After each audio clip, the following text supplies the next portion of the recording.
borrowing itself is not, don't think it's a very bad idea, but the challenge we have is we have an attitudinal problem in our country. Everybody wants to grab for himself. Everyone wants to take it for himself. So assuming we use that money for what it's meant for, maybe to improve on our infrastructure, to improve on our education, to improve on our healthcare, to improve on everything, we will say yes, our economy will grow. But what we have today is that when we borrow, we use to service the rich. The rich use to service, and they will go there and buy more cars, build more estate for themselves, try to secure the future of their yet unborn children, and they leave their nation at the same. So the issue of growing the economy or not growing the economy is I don't know what any answer I can give for that, because we have attitudinal problem in our country. We have it in our country. So except there's a change of attitude or from the followers to the leaders, then you cannot be talking about growing the economy through borrowing. Are we using, even the ones with the resources, have we harnessed it very well for our good before thinking of using borrow to maybe to supplement what we have in our resources? No, the answer is, I don't think the answer is yes. Okay, sir. What do you think the government can salvage on the situation of borrowing? The issue is not about government. You see, the issue is about Nigerians. We Nigerians, we must have a change of attitude, change of orientation. This world is not our own. We have a limited life on this earth. So, the generality of the society should be our priority. How we can better the lot of every other person. So if we have that change of orientation, change of attitude, now we cannot be talking about government, because the government will come from the people. We will keep on crying. When it was Jonathan, they cried. When it was Buhari, they cried. Now things are getting worse. The challenge is, in Nigeria, we must have a change of attitude. Let's think, have positive mind towards ourselves and our nation.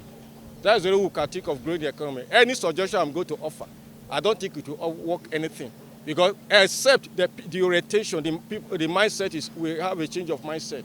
That is, even people, you see them, even those who are crying, and when you give them opportunity to serve, it's the same thing they will see. They will still do what they expect, what they will see, fight for themselves, fight for the children unborn.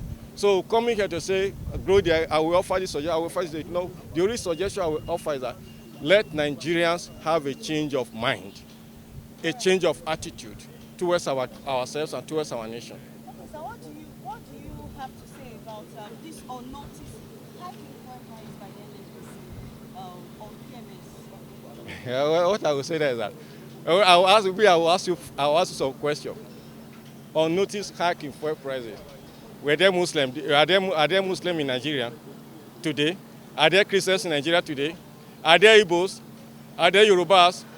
So next time, Nigeria should think beyond the regions and cultural and ethnic sentiments and make the wise decision. I don't have anything to say more than that. Okay, well, from my own, I'm not an economist, but from my own little understanding, I think if this borrowing they are doing, those borrowing, if they channel it to the right source, I think it will help the economy. But where we find ourselves presently is this same fuel subsidy they remove.